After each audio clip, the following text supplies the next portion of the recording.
Are you a lifelong fan of General Hospital? Are you a new fan who wants to know more about the history of the show? Do you enjoy talking about the show with others? Do you find yourself yelling at the TV? Is your self-care an hour a day in Port Charles? If so, we invite you to join hosts Amanda Kimmel and Shannon Coach at the place where all the hidden conversations take place and secrets are revealed. Meet us at Pier 54, a General Hospital fan podcast. Hello. Hi. Welcome to the General Hospital recap for June 9th through 13th, 2025. I don't really have a good opening for this week. We'll get more into it as we go, I guess is the way to kind of do that.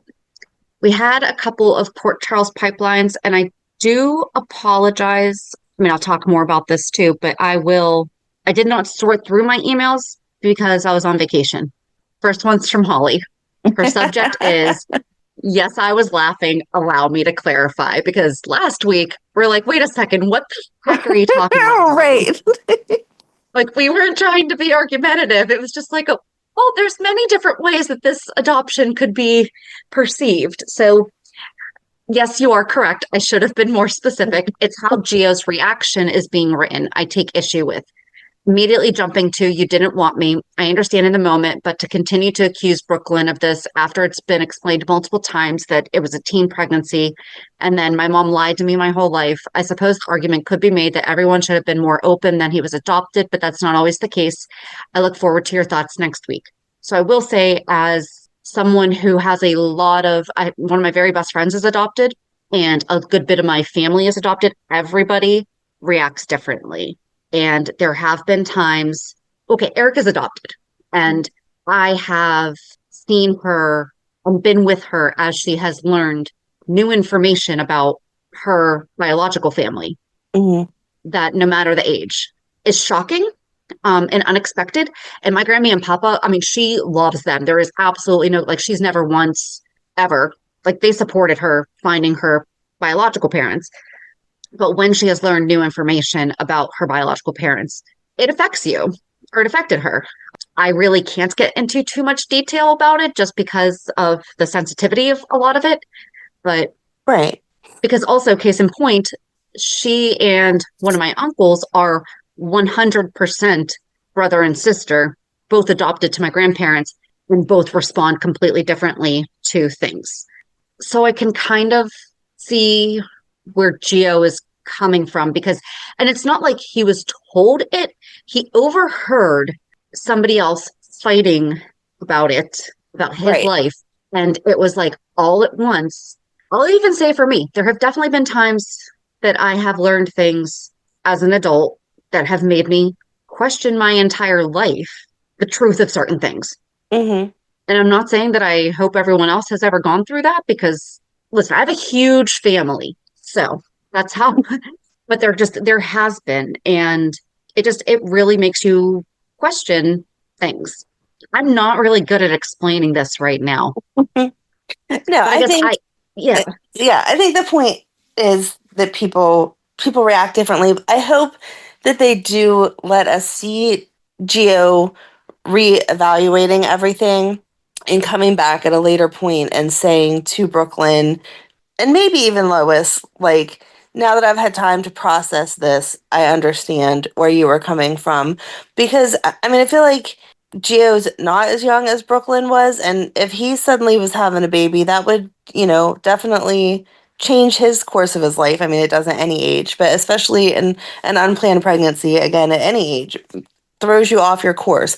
And he's still close enough to the age that they were whenever she got pregnant that I feel like he could reflect back on that and be like, okay, yeah, I don't know that I would have wanted to raise a baby in high school either. So you made the next best choice, and really see him maybe when Brooklyn does adopt, seeing her mother another child in the capacity that she was waiting for will show him that that's the reason that she didn't keep him, was because she knew that she couldn't do everything for him the way that she's going to do for the child that she adopts, and that Camilla could. And so that's why things went the way that they would, even though she didn't know it was Camilla at the time.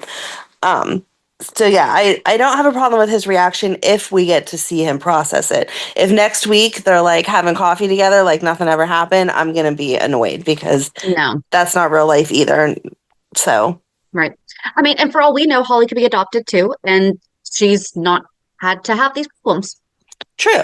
So I really think that it's probably the whole thing. I mean, maybe if he wasn't so into the violin and that is his entire life and his passion and what he wants to make his work. And like he said, it's the thing that he always felt like he carried his mom with. And so as he went to start playing, he's like, she's not even my mom. Like what? Right. All those things just became too much. I mean, and like, we'll get into it this week when he was talking to Rocco. I thought that he was very clear. Yes. And heard Rocco, but also told him that I'm not going to listen to you defend your dad. Right. Because not happening. And I think Rocco understood too, because he was there when Dante was yelling at Gio. So, right. I don't know. I feel like it's like so many other things that it's he basically just learned that his entire life, what he knew about who he is not true. Yeah, I don't think, other than accusing Brooklyn over and over again of not wanting him, like that phrase itself like hurts. But everything else with his reaction, I feel like that's a normal reaction. If I found out that my parents weren't my parents right now, you'd question everything. Mm-hmm. So I don't know. I hope they let us see it play out. That's my only thing. I'd say right now I won't say that I feel it was right or wrong until I see if they play it out or not. Right. And I'm going to have a bigger issue if Gio suddenly, I think he's going to make it to Brooklyn first. I think it's going to take a really long time and Dante has to understand this. Sonny shot him because of who he thought he was. Right. And then Sonny changed his mind when he found out who he is. Mm-hmm. Even though Dante didn't know who he is. Right. And I feel like they did it weird with Trina too. Like all of a sudden they're like, oh, hey, by the way, he's not your dad, Curtis is. And she was like, oh, okay, dad. Right. It really was like overnight. She was like, oh, okay, you're my dad. That's fine. Right.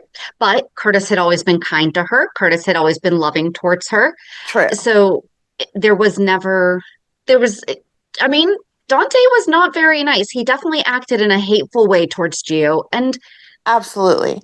Right. Good for Gio for not just saying, you know what, since you're my dad, I'm just going to get over it. Because it doesn't matter who that person is relationally to you. They should not treat you that way. Exactly.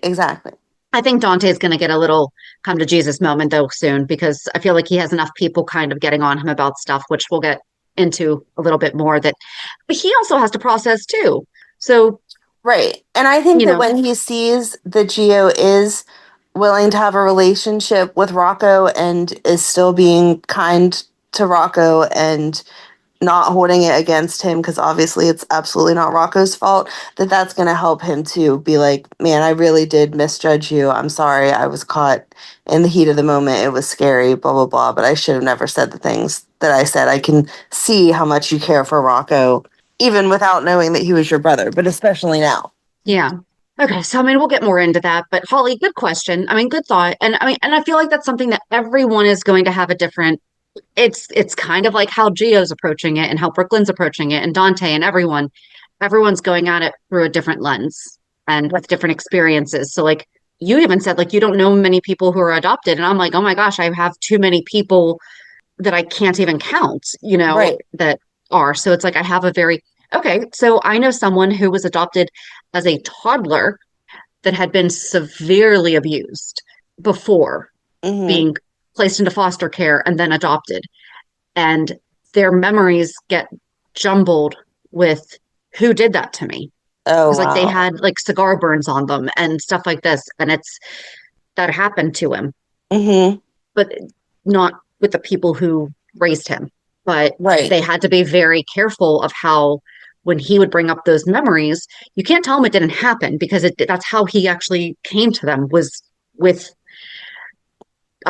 healing from broken bones and scabs and scars and stuff.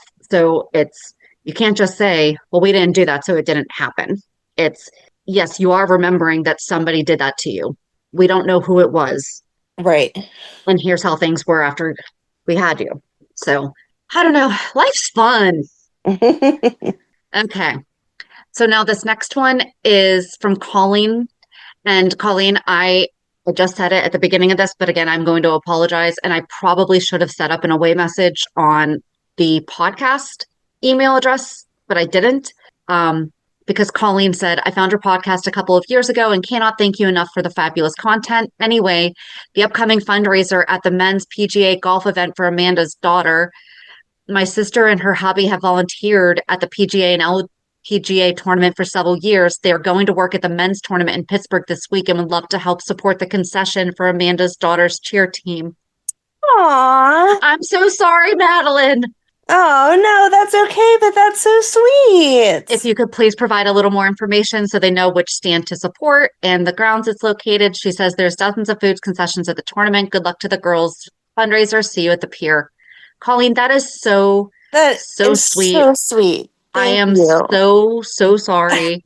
How dare you take a vacation, Shannon? No, but that... Chances of that happening. Thank you so much. That is very sweet. I don't think I realized, because I'm not into golf, how huge of an event this really is. Like, I guess because it is held here and you just see people talking about it, like building up for months, that you're like, okay, it's kind of like a big concert. Like I know it goes for a couple of days, but it's like a day of a whole bunch of stuff and then everyone leaves. Oh my gosh. I drove through Oakmont yesterday and it was just insane. And then hearing Ryan talk about all of the things that he had to do to just get into it and the way that it was set up and how fast they were running out of food and drinks and stuff, like, it's quite the production. No wonder they talk about it for so many months. But everyone had to have made plenty of money from all of the things that were going on there. But it's so sweet that they would want to support Madeline. So thank you. Well, and not even her. It's her sister and her brother or her husband. So it's her sister and brother-in-law. So it's not even her. So no, that is like so sweet. I'm so sorry. Do not apologize. Do not apologize. But it's very sweet. And most of the people working the concessions are working for other organizations. So whoever they supported, they most likely helped out some child for one of their things. Great. So that's, it doesn't need to be Madeline. It's awesome that it helped someone. There was a gentleman working with Ryan that had taken the whole week off and worked Monday through Friday because his son is in one of the local kids hockey teams and he needed to raise $2,000 for his son's activities. And so he worked all week to get the fundraising together. So wow. Thank your sister and brother-in-law for supporting whatever kid they ended up supporting, because I'm sure their parents appreciate it as much as I do. That's awesome. Yes. And then we have from Sarah. Hey, ladies. Sarah Kelly. Hey, ladies. And I love how she uses like bullet points. Lexi said on the Stone Cold and Jackals podcast that she was focusing on yoga and the inner self-growth she was gaining. The other magazine for teens was Big Bopper. Yes. And Tiger Beat. There you go. Did we remember Tiger Beat? Yes, we remember Tiger Beat. Did not remember Big Bopper. So thank you, because there was Bop, but then there was Big Bopper. Thank you, Sarah. I am loving Cody and Molly together. I think she could be good for him and him good for her. Oh, I think Emma is working for the DVX. Oh. Just like Joss is working for the WSB. Okay, I will say before we get into all of it, yesterday on our drive home, JD went on a little rant about how come it's not fair that Cesar has not come back. So that would be super interesting if somehow Cesar's brain is not in a jar on his desk right now and is back. Ooh, what if Cesar had a spawn of Cesar that is taking over the DVX? Well, that would be so good. And just like Joss is working for the WSB, I like that. She also believes that Drew is responsible for the Penthouse fire and would love if he wasn't actually Drew, but Shiloh with a Drew mask or plastic surgery. It would explain why he doesn't care about Scout and the obsession with Willow, but that's just a thought. Gio was amazing tripping buddy. Yeah, I don't know. The trial was ridiculous between the rewriting history and the fight between Nina, Drew, and Carly. Lucky has been back for a year. I believe they are making him more like Luke. And what in the world makes Willow think she can get full custody? She cheated, and Michael reacted to that with sleeping with Sasha, unlike how Rick is making it seem. So she wrote that on the 11th. So that would have been Wednesday. Yes. So we didn't have the verdict yet. Yeah. So I have a feeling Sarah might be happy now. Shannon was happy. Okay. We had a few headlines or a few Port Charles pipelines. Let me get them all. No. Oh, Holly, I snoozed this from last week because she wrote it after we had recorded on Friday night before I left. And she just said, I can't believe I'm saying this. I've never loved a recast more. I love Chad Duell, I loved Chad Duell as Michael, but Rory is fire. I agree. And well, okay, so she messaged us that before we released the podcast episode where we talked about, no, that would have been after. Yeah, that would have been after because we talked about how he made the decision. Like Chad had made the decision to leave. And that's why we were more accepting of it. Mm-hmm. Okay, so then Jess, I'm simply devastated. I can't believe they did this to us again. I never thought that they could destroy the character of Lucky Spencer more than they did.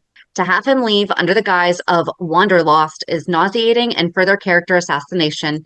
Something went on behind the scenes that should have been an opening for Lucky and Liz to finally have real conversations about their issues and why he left and stayed gone in the first place and was replaced with this drivel like that he's just like Luke 2.0. Lucky was always supposed to be better than Luke. Lucky was the role model in his family, and now he's just another deadbeat dad off on his next adventure. I'm done with GH 30-plus year viewer, but I'm not having my heart broken again. Once his final scenes air next week, GH is off my DVR permanently with tears, Jess. And we'll get into that later. And then Holly messaged again, just asking if we had to suddenly sit through ads on Hulu this week. I did not. Did you? No. Okay. No, Holly, we did not.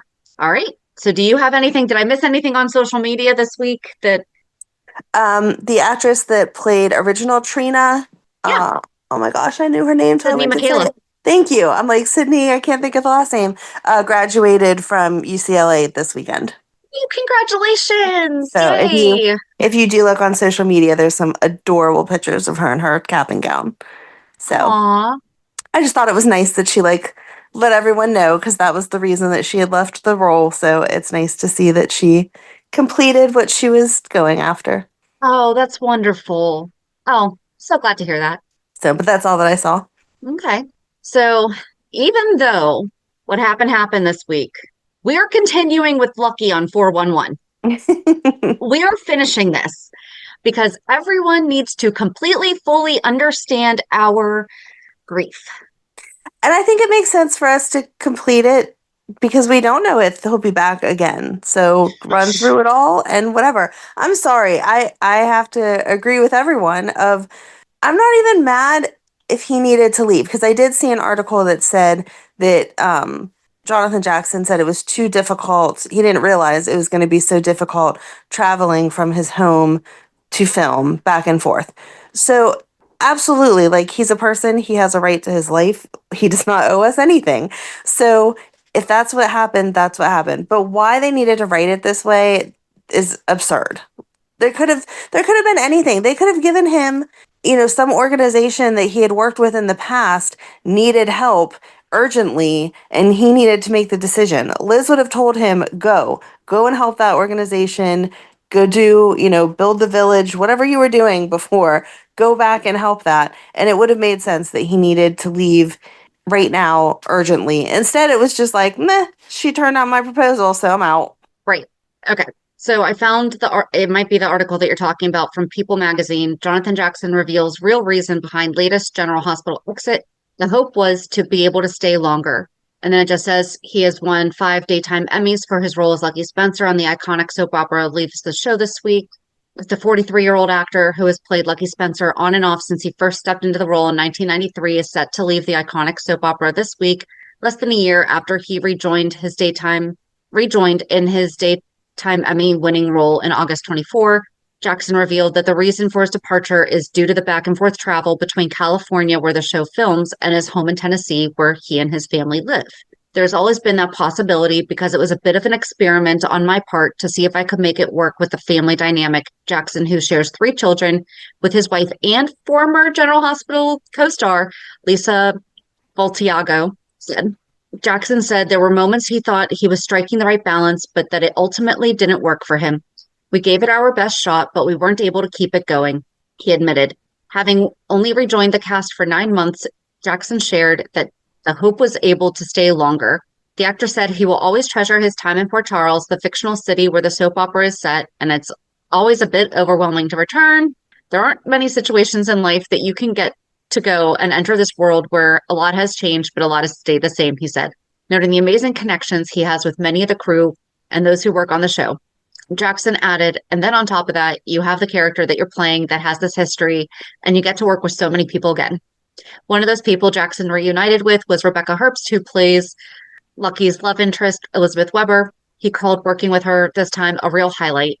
Jackson said returning between 2009 and 11 was just kind of a full-on tragedy for Elizabeth and Lucky, but this time it was different. And that is where we are right now in the show with our recaps is this upcoming week. We're not quite in 2009. But we are still with Greg Vaughn.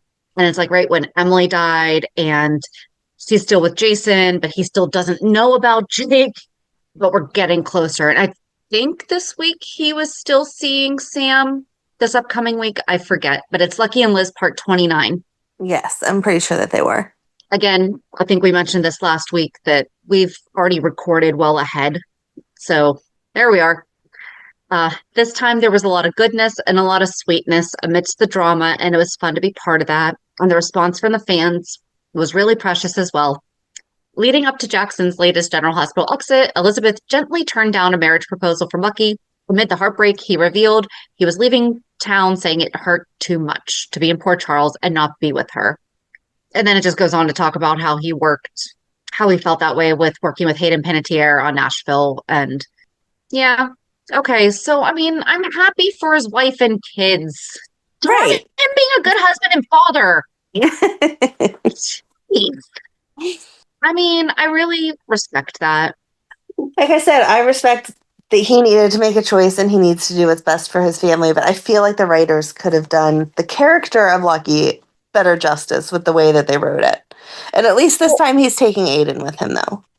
Well, so that's part of the thing, though, is in a month, it'll be 10 years since Luke left. Mm-hmm. Like, they could have...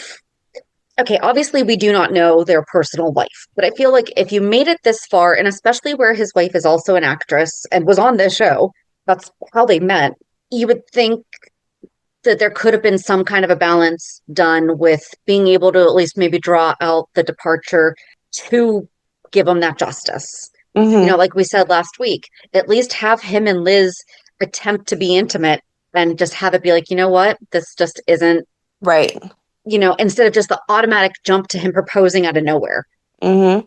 You know, and it would have actually made so much more sense if he had just proposed to her when she was in the hospital after the car accident, because I know that we just are talking about getting back together, but I can't even imagine having lost you today, you know, would you?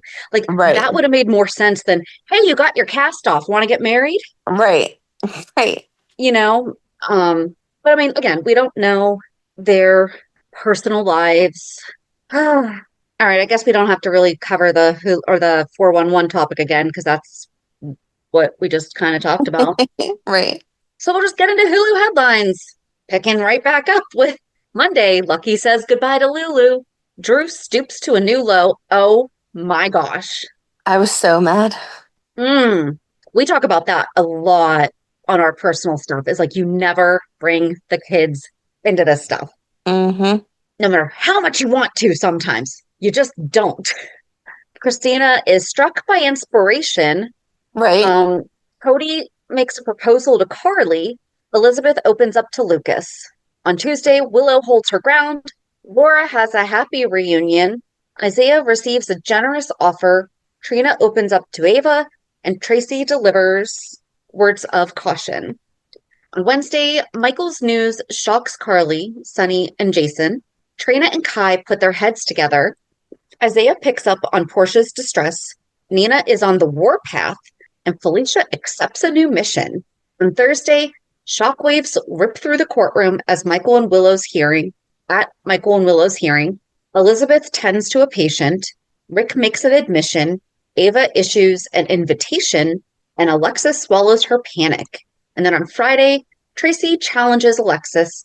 Maxie tries to play peacemaker. The tension between Chase and Dante grows. Anna reflects on her past, and Marco is taken aback. These were excellent headlines. They were. They didn't give too much away, but they got you where you need to be. No, and they're just a little intriguing enough that you're like, what does that mean? Good job. I wonder if they found someone to just write the Hulu headlines. I don't know, but they did good. I mean, I used to have the same issue with TV Guide. Because you would read it, and it would be like, so-and-so dies. And it's like, well, why am I even going to watch now? Right. Okay, where are we? Okay, so I watched everything in the car ride home. You're crazy, but that's awesome. I had to. I didn't have to open my computer once while I was gone. Nice. Other than, what did I have to do? There was one thing I had to do. Oh, it was because one of the museums we were going to, you had to order your tickets at 10 o'clock the night before. So since Sunday night until this morning, I hadn't opened my computer. It's been a week almost. Wow. So, yay! Oh, no, sorry. I opened it yesterday to watch it on the way home. I lied. But you know where I was going with that. Yeah. So, yeah, we were so tired by the time we got back to the house that, yeah, I was leaving it all behind and in my bubble away. Good job. I'm proud of you for doing that because I know that is sometimes difficult for you. It is. But yeah, I think we have to start with Drew just because I think that's the first time in a long time that I've had such a reaction that even I could not believe that Drew would do that. And we do talk about it in our personal lives. You don't get the kids involved, but that's even more so like, at least for us, our exes sometimes are stupid. And so it's hard to not say in front of our children to our significant others, like, oh my gosh, I can't believe he did this. Doesn't he realize it's going to hurt the child? Doesn't he? But I honestly believe in both of our cases that our exes are just oblivious. Never would they intentionally stand 2 feet away from our children and be like, oh, yeah, because their mom doesn't want them or their stepdad doesn't like them or something like that. That was just, as a human being, how would you do that to a child?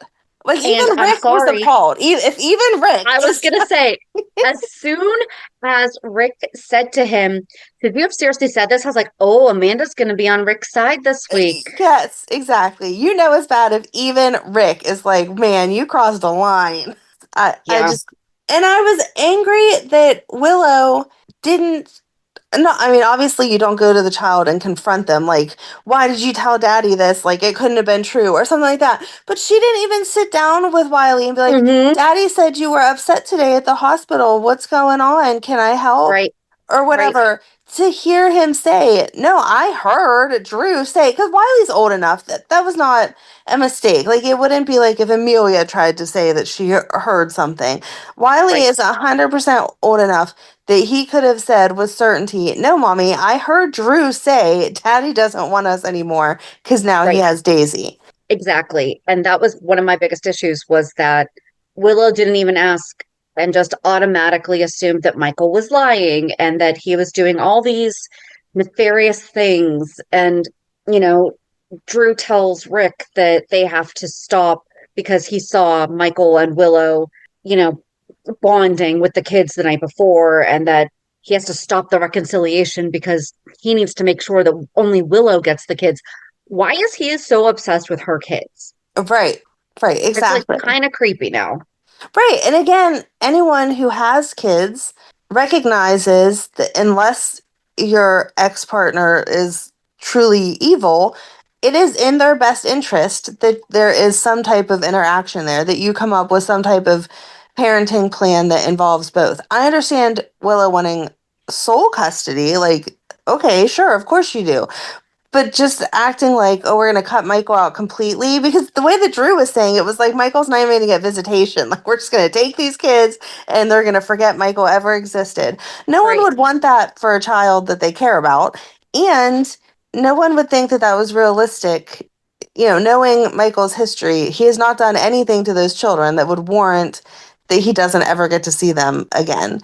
And so it was just completely absurd that he would even try to go there, knowing how that could hurt Wiley in the end. Like, even if it did or didn't help Willow's case, that Wiley is going to have that in his brain for a long time now. If I heard Drew say that Daddy didn't want me, like, what in the world? But I loved Michael very quickly being like, well, no, that's absolutely not true. Like, you need to teach Amelia how to be a great big sister. And, you have to, he's like, I need you, and immediately Wiley was like, oh, okay. Right. Then Uncle Drew's wrong. You know?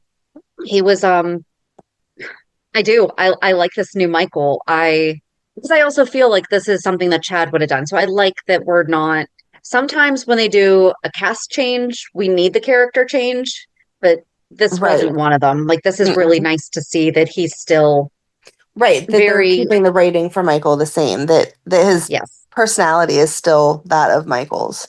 Yeah. Willow's just totally different, though, because then she asked Nina why she never told her about Sasha, and she's like, I only really did just figure that one out, and I was going to tell you if it was needed, but at the same time, like, is it, it was, I don't know. Right. I think that she should have explained a little bit more, though, that even when I told Rick about it, I was telling Rick about it because I wanted him to present the information that Michael had an affair with someone. I wasn't saying to put Sasha on the stand and humiliate her and stress her out at that moment. I just wanted you to be able to, show that he cheated first, not necessarily bring all the information to light. And Rick took it upon himself to do it in a different way. Right. And poor Lucas. I mean, Christina, I don't think Christina realized what she was doing when she was like, hey, by the way, can you watch Wiley for a few minutes while I take Amelia to the bathroom? Which is fine, Yeah. Then, I mean, he was just like, I don't know what to do, because that's who was watching Wiley when that happened. And then Wiley was upset, and Lucas is like, what just happened? I had to take a phone call real quick. And he was just over at the nurse's station. But Michael, I guess, had called Willow and was willing to take stuff out of court. Let's just talk about custody, take care of it ourselves. And then as soon as he found out that Drew said that to Wiley, he told Diane to do what she needed to do. The kids are not safe with Willow. Rick put Willow on the stand and was asking, like, if Michael's a good father. And she's like, he used to be. And then he, like, ditched them. She said that she went to Germany, and Michael wrote on the notepad that did not happen.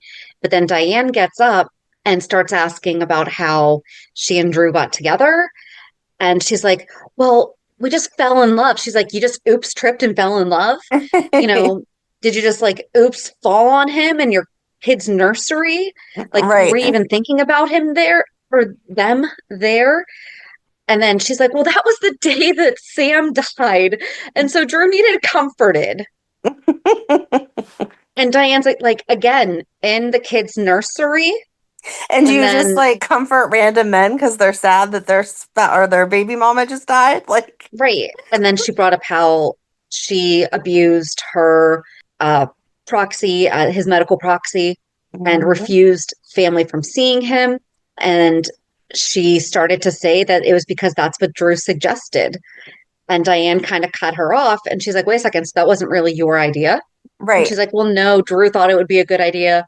And then she brought up how they didn't ask for permission to take Wiley to DC. And then suddenly, Michael's obviously a great enough father that he wouldn't have had a problem with that. Right. They assumed that he was going to be fine with it. And then Diane asked, have the kids ever asked to come home? And Willow started to dodge the question. And she's like, no, it's simply a yes or no question. And she's like, yes, they have.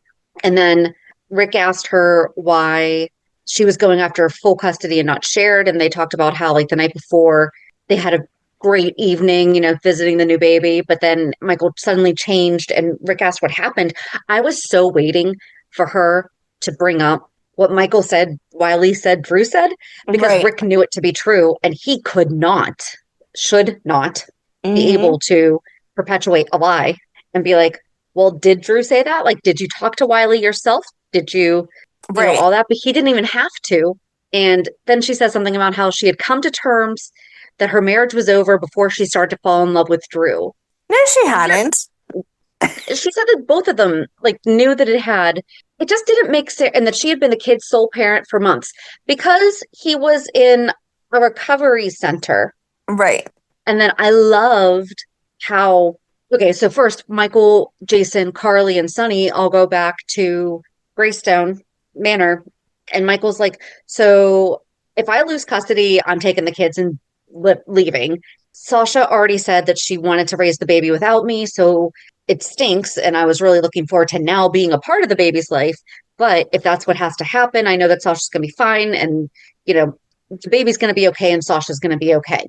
And Carly is just devastated. Sonny's about ready to kill Rick and Drew. Yep. And then Jason and Carly wound up talking. Oh, he had Jason promise that he would help Sasha with the baby, with Casey.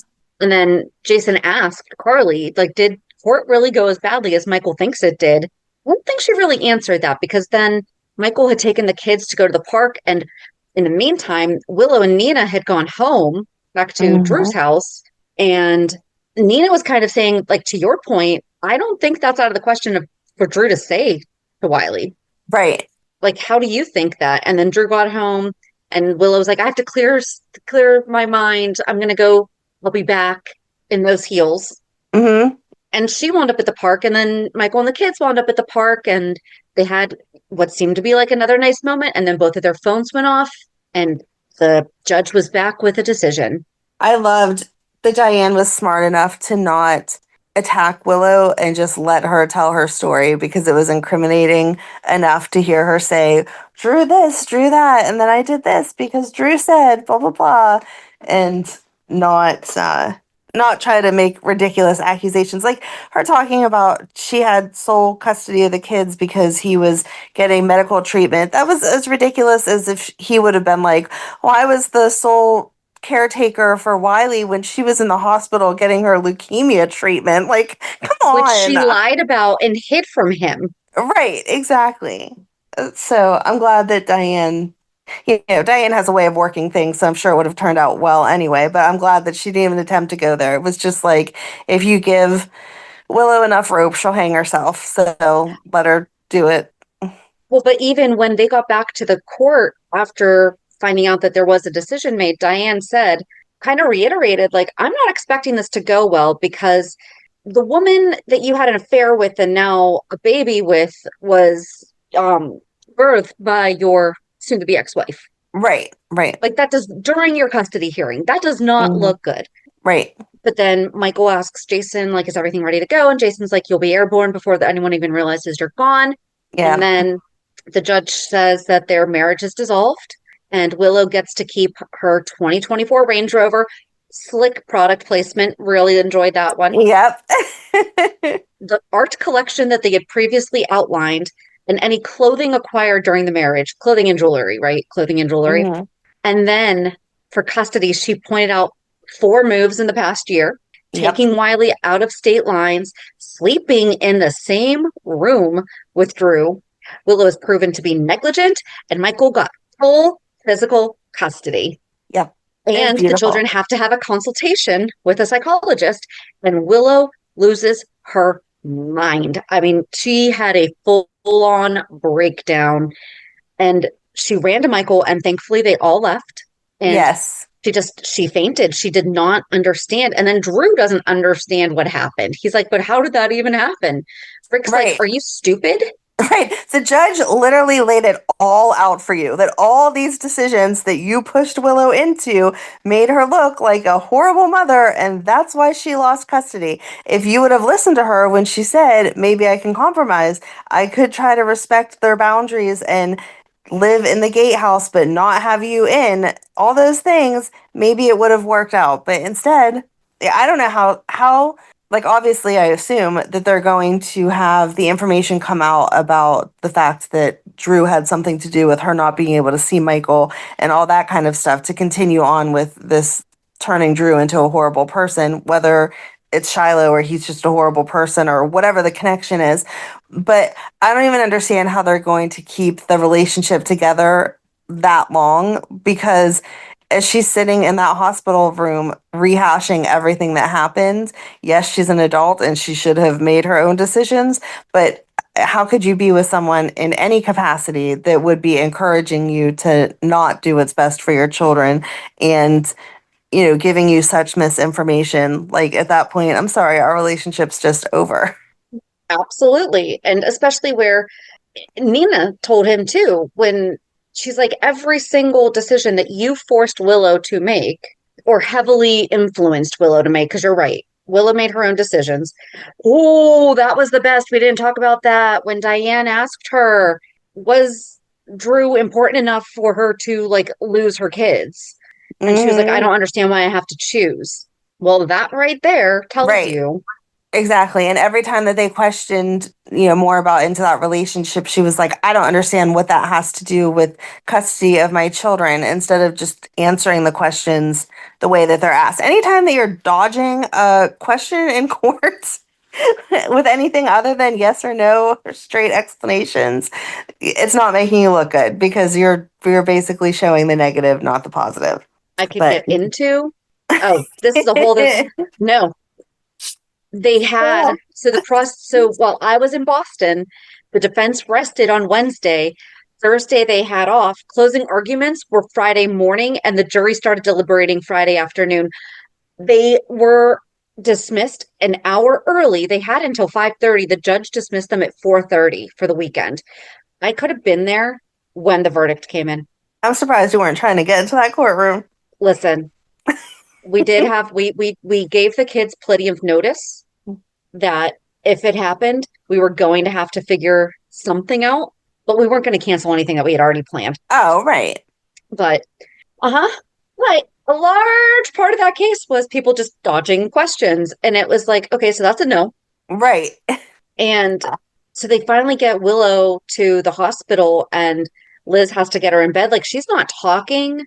She's kind of completely catatonic. Right. No, okay, that might be an overreach, because we saw that with Laura, and that's not the same level. But she's definitely in shock. And Drew's like, did she have a breakdown? You think? Right. What's wrong with her? Why isn't she ready to come home and play family with me?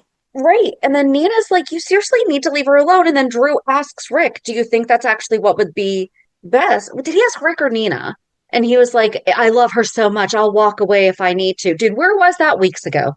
Right, exactly. That's what you should have been saying to her weeks ago. Or at least we can like cool down for a while until the custody stuff is sorted out. Yep. Like, maybe I should have moved into my house. Because then we saw Willow wake up real quick. Like, she shot up and then she started to remember court, and then she kind of laid back down. Yeah. So that's, I did not see this one happening. I did not see Willow going through this. I didn't see this happening. Yeah, I didn't think that it was going to go down this way either. I thought that the judge was going to take the approach more of, okay, whenever we're talking about Michael and we're not talking about, straight custody of the kids, yes or no, you are showing that he's a good dad, that he's been there for your kids, that he's doing everything. And then obviously by the fact that you knelt down here and delivered his lover's baby, you still have some goodness in you also. So we did say, though, she is a nurse. So isn't she obligated to? If she had not, she probably would have lost her career. I'm sure that she was obligated to, but not with that level of kindness. I mean, everyone knows there's one, there's the medical way of doing things, and then there's the medical way with the compassion. If it was a stranger or not a stranger, if it was someone that you truly hated, you wouldn't be like, good job, you're so close, like that's right, just push a little bit more, blah, blah, blah, with all that encouragement and stuff. You would just basically play catcher. So, play catcher. So, because I love Google, in most cases, nurses are not legally obligated to provide aid when off duty unless specific state laws dictate otherwise. However, there is a strong moral and ethical expectation for nurses to assist in emergencies if they're able to within their scope of practice and safety. Interesting. Yeah, I didn't know if they had to or not, but I know that it's what most people would do. But again, whether you were forced or not, I feel like you would still if someone that I didn't care for went into labor right in front of me, I would try to be helpful with the limited knowledge that I have, but I wouldn't be overly like, oh, good job, blah, blah, blah, or whatever, because you just wouldn't. She was, for that moment, more than just someone delivering a baby. She was back to being someone that cared about Sasha and cared about Sasha's baby, remembered all the stuff that Sasha had gone through, and, wanted a nice, happy outcome for her. And I don't think she was like even mad, like shocked that Michael cheated, but I don't think she was really even mad about it. It was like, whatever, I'm over it. I'm with Drew. And so she did handle that very maturely. So I was expecting the judge to say, I can see, a glimmer of a good person and a good parent in both of you. And for that, I'm going to do 50-50 custody. And this is the arrangement. I didn't think either one of them was going to get sole custody. I mean, she's absolutely right on all the things she called Willow out for. But we also know that Willow loves her kids. I'm kind of surprised that the judge didn't require some kind of maybe supervision for both parties, at least for maybe a month, to get a better idea, so that like the supervisor would have to report back, here's what the situation looks like in each setting. Now that Michael's back, yes, he appears to be fully functioning, fully capable, but when Willow's with Drew, she's like checked out. I think that it would have been interesting to see that. And I don't know if that's even a possibility. But yeah, to just go straight to Michael gets full. Yeah. And then Drew asked Martin, Martin's back. We'll get back to that. But Drew asked Martin if there was anything that they could do and basically blame Rick because he was a substitute. Martin told him all the ways in which Drew is the reason why Willow lost custody. And he said he pictured it going 60-40 in favor of Michael, but he didn't think that he was going to get full. Mm-hmm. And then Drew told him how Michael told Willow, as long as Drew's in her life, she's not going to be able to see the kids. And maybe they are better off without him. Yeah, they are. Go away, Drew. Let me answer that for you. Right. Everyone raise your hand. Even baby Daisy's like. Right, exactly. See ya, Drew. Go ahead.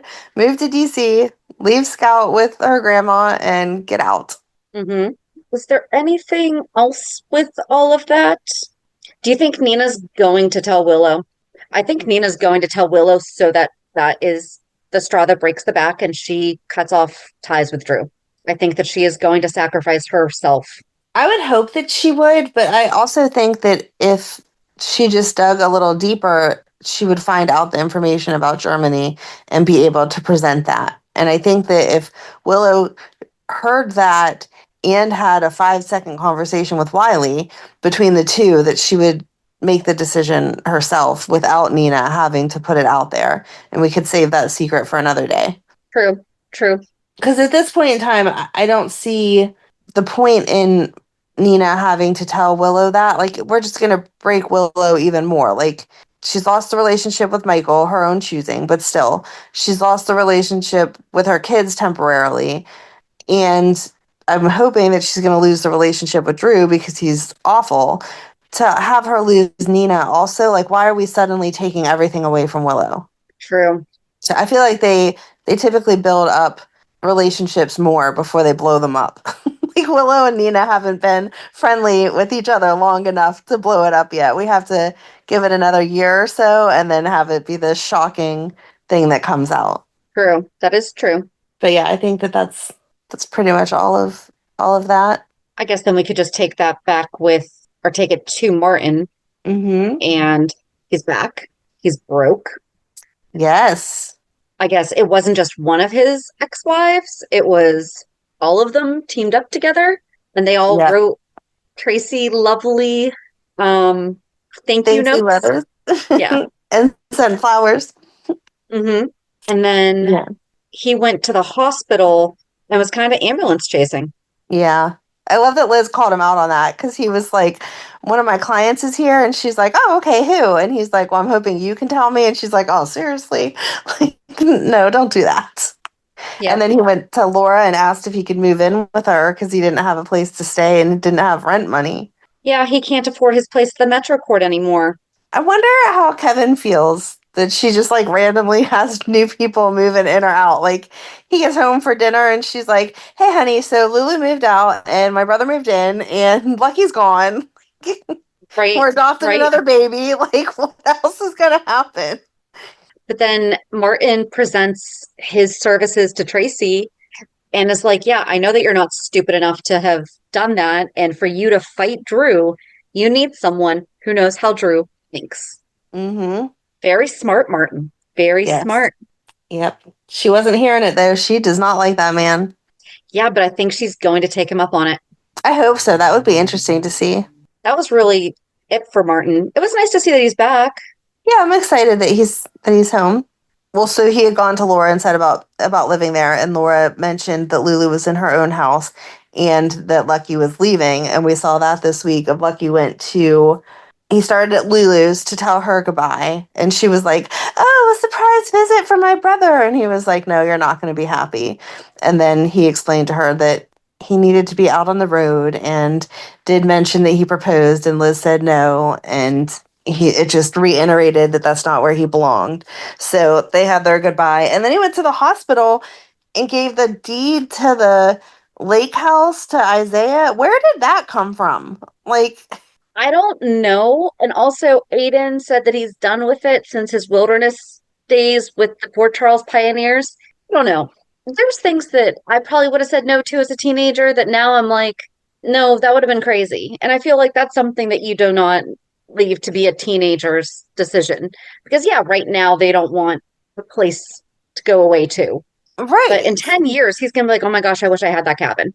Right, exactly. Or even just the land will be worth something to sell it at that point in time. Like, I could have seen if he would have said if Isaiah would have been saying, "I'm so happy to be in a town and have settled down, but I hate my current living situation because I'm in the heart of the city and then I work in the heart of the city. And like sometimes I just miss that like distance that we had whenever we volunteered in these crazy countries." And Lucky been like, "Oh, actually, I have a cabin. It needs looked after. It's going to be my kids, but he's not, at the age for that yet, blah, blah, blah. Stay here, rent free. If you could fix it up a little bit, that would be more than enough payment. And I owe you anyway, blah, blah, blah." Absolutely. That 100% makes sense. Everybody gets something out of it. But just to suddenly show up, like, I don't know. I couldn't imagine showing up at your house tomorrow and being like, "Oh yeah, I happen to have this lake house nobody wants, so you're my good friend. Here you go." Like, what? I mean, you're more than welcome to do that. I would be okay with that. You have to fight it like Isaiah did at first, though. Like, why are you doing this? And also, notice he did not offer it to Lulu. Right. Which I'm fine with, because notice that so when he went to say goodbye to her, she was sad, but immediately it turned into because he won't be there for what she needs. Right. It wasn't, "I'm going to miss you."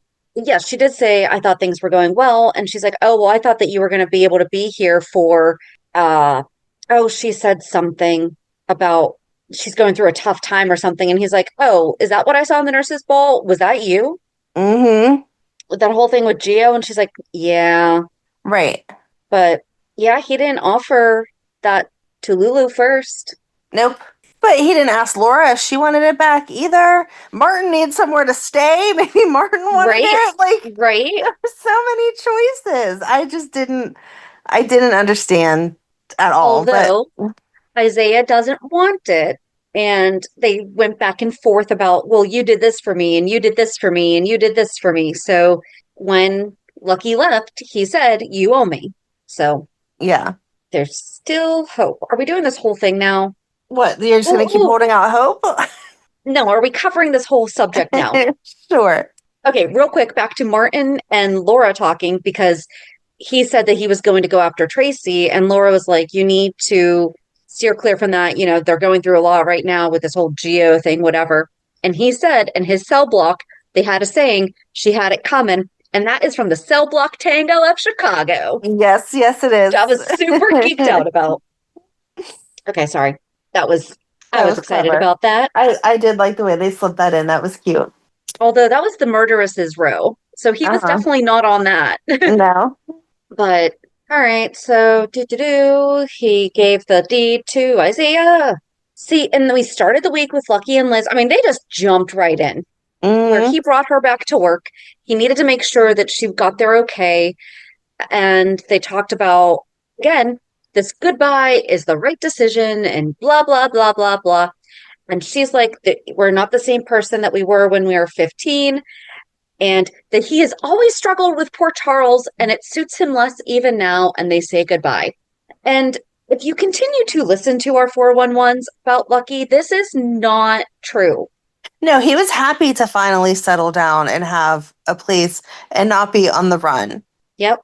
Yeah, I don't know why they're, like, everyone's complained in our pipelines. I don't know why they're trying to turn him into a mini Luke, because that was his strong character point, was he was not Luke.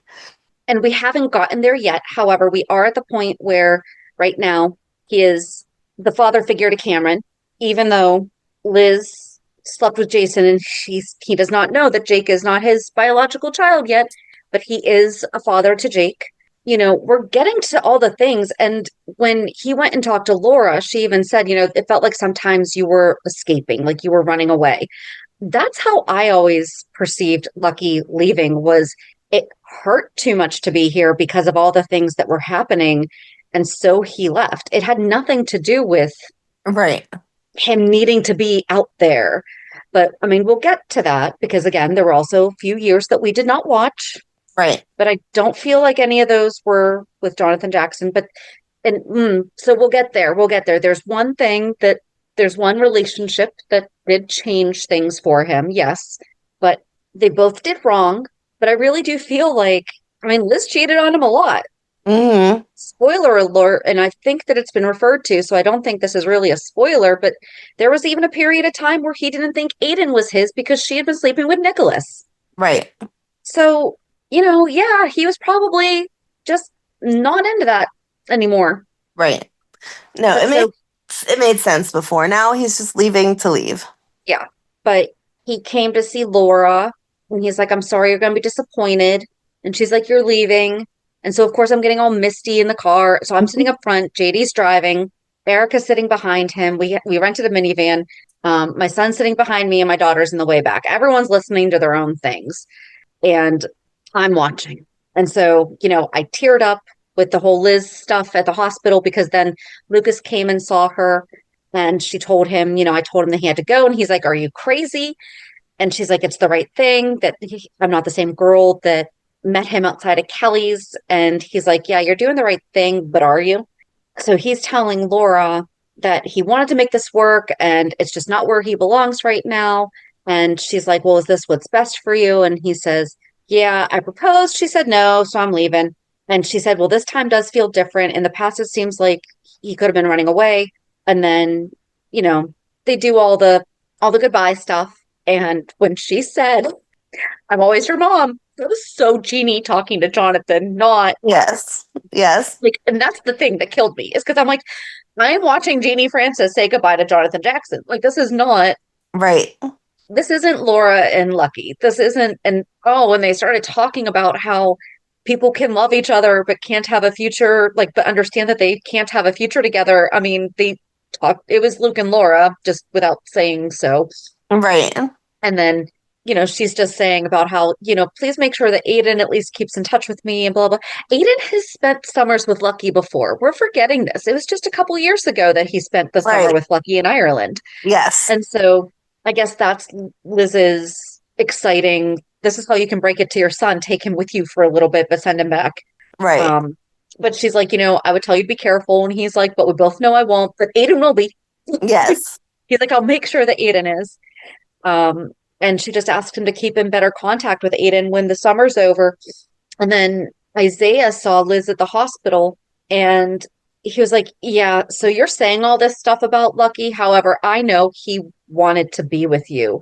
And have you really said everything that you want to say? And like at the same time, Laura's on the phone reviewing her schedule. And then she pulls out the picture of, I was done. Done. Baby Lucky when we first met him. as a 12-year-old boy. Done. And then she's like, my sweet boy. And then we see Lucky and Aiden at the airport, and Aiden's talking about going to Paris, and Lucky's like, well, first we're going to go to your grandpa's old stopping grounds. We're going to go to Amsterdam. And then Liz sends a text to wait for her. And then we see Lucky just standing in the, oh my gosh, where's the place that you sit right outside the gate? The gate. Thank you. Yes. The gate. Aiden's already on the plane, and Lucky's like trying to not get on the plane. And then Liz runs up and he's like, you don't have any bags. And she's like, I thought about it, but I can't. See, I didn't like the part at the gate. Like, I felt like that was unnecessary, because when she said wait, I thought she was going to show up with her bags and just go for the summer. Like, I don't want Liz to leave. I don't want to lose that character. But I thought, okay, she's going to go for the summer, and that can kind of keep the door open to their relationship. Like, you don't have to move here and marry me, but we can still, be in contact and be together for the summer at least. Like, let's have this last summer together. Something like that. I wanted her to say and get on the plane with them. And then she got there instead, and she was like, yeah, no, I thought about it, blah, blah, blah, but I can't. And then she's like, oh, I love you. I love you. And they like kiss or whatever. And then the guy's like, sir, you have to get on the plane. And he does. And I felt like that was unnecessary. If she wasn't going to go, we already knew that they loved each other. We've known that for years. I didn't need to see them say it again. Yeah, but she said it differently this time. Like it was, I don't know. It was like reverse Ross and Rachel, which I was like, okay, I could hardly breathe. Like, I was bawling to the point where Erica tapped JD and was like, is she okay? Because I just had my headphones in, like my earbuds in. Yeah. And when it was over, because that was like towards the end of the episode, right? She's like, "Are you okay?" And I'm like, "Lucky and Liz just left," and I'm like, "And Lucky just left," and she's like, "Because JD was like, yeah, she's fine, she's breathing." I love JD. Oh, you would have loved it even more when I was kind of choking at the restaurant the other day, and he stopped for a second, and again, Erica's sitting on, like, to the left of me. He's sitting to the right. We're kind of sitting like the table is circular. I'm choking a little bit. He paused his story for 5 seconds, 10 seconds, and then kept going. And Erica just starts laughing. And she's like, he's like, she's breathing. It's fine.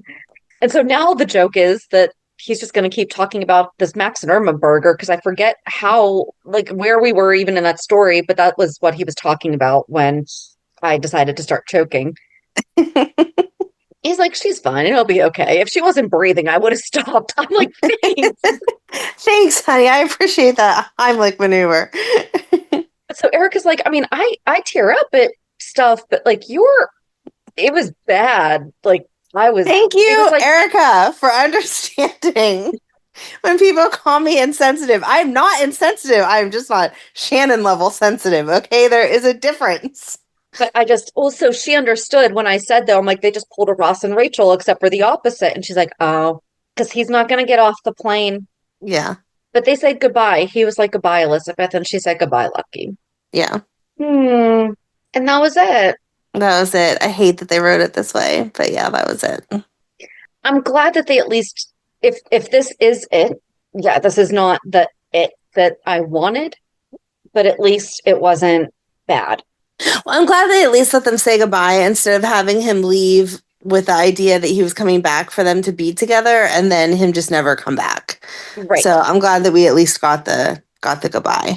I mean, and there's a chance that, perhaps at the end of the summer, maybe Jonathan and I so know her name and we just read it and it's just we're not uprooting his family. No, but perhaps they will have figured something out at some point, because it does sound like it was important to him. Maybe they'll be able to figure something out, and it just wasn't able to be happening right now. But Laura went and checked with Liz to see if she was okay. And she told her that she doesn't blame her and she's grateful for her and invites her over for dinner. And then Liz tells her that Martin offered his services to her And then Laura calls Alexis. Oh, I guess we can be done. Good. We're all done with that now. So Laura calls Alexis and wonders, is there possibly a case there? Should she nudge Liz towards accepting Martin's proposal? And I mean, Liz knows the truth. So that's why she politely dodged. She's like, I just don't have the time for that. Like, I'm just not dealing with it. Right. So then Alexis is like, oh, that's just going to be a mess, you know, blah, blah, blah, blah, blah. Oh, this is not going to be good. It's not. Especially if Laura finds out the whole thing, because then she's going to find out about Lucky, about Liz knowing. Right. But no. Christina's brilliant idea is she's going to have Cody seduce Ava and push Rick towards Liz, being that, well, you know, Lucky just left, so he's going to be lonely. What did Liz do to her? Well, I'm mad at Cody in all of this, though, because Cody definitely has chemistry for Molly, and you can see it. We saw it last week at the pool. He even said it. He's like, I just escorted your sister on the red carpet. Right, exactly. So, first of all, the idea of Molly's, I know they're not boyfriend-girlfriend right now, but Molly's boyfriend, hypothetically, hooking up with the same person that her dad was just hooking up with is disgusting. We need to stop. I did think it was funny when he first thought it was Alexis. He's like, wow, Christina, this is very progressive of you. I mean, your mom's hot and all. And she's like, ew, no. Right, exactly. Yeah, so just ew. The whole thing just ew. But I wanted Cody to say, sorry, I'm interested in someone else, and this would, throw a monkey wrench into that. I can't pursue this, or something along those lines. And instead he's like, well, how much are you going to pay me? And how far do I have to take this? And blah, blah, blah, blah, blah. And totally on board. And no, just ew. Just ew. Yeah. And he just got all, am I wrong? Didn't he just get a lot of money? I thought but did he lose all of it? He got all that money from Drew. And that was what he lost betting on Kai. That's what he lost. But then, yeah, I did think that he got money from someone else. Maybe not. Maybe we're confusing Brad getting all that money from Drew. Yes. Because it was Drew was giving the same amount. Yes, that's what it was. But either way, I mean, Cody's still working. He had just presented an idea to Carly about having a singles night. Yes. Every Tuesday night at the Metro Court. And think about it. If they really hit it off, they can get a room. And she's like, yeah, we don't rent by the hour. He's like, I'm not saying that. But. Right, exactly. But also, she appreciates his hustle, I think she said. She was like, I like your hustle. I like your drive. Why couldn't she say, you know what?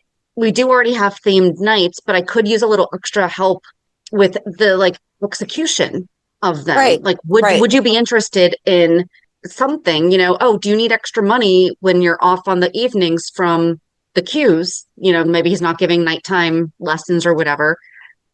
Maybe once or twice a week you can come help run the events. Right. I think that'd be cool. She could have offered him anything. So I'm not sure why she didn't, because I feel like there's opportunities there. Especially where she seems to really like him. Like, you saw her response to him was like, that's a really good idea, but it's just not going to happen. Right. Not at this hotel. Go propose that to the sleazy hotel down the road. And she's like, and Olivia really signed off on this? He's like, yeah, so didn't really talk about that. Right. They're busy right now. They're dealing with all the Geo stuff. But he also offered Geo money and help if he needs with anything. Yes. So where's this money thing coming from? Well, he did say to Geo, I don't have a lot of money, but if you need something. But whatever you have whatever you need, I'll share. Yeah. Yeah. So I think he's just always looking for an extra buck and to run some type of scheme to make something. But back to the point of Liz, I feel like if Christina went to Liz and said, hey, listen, part of the story.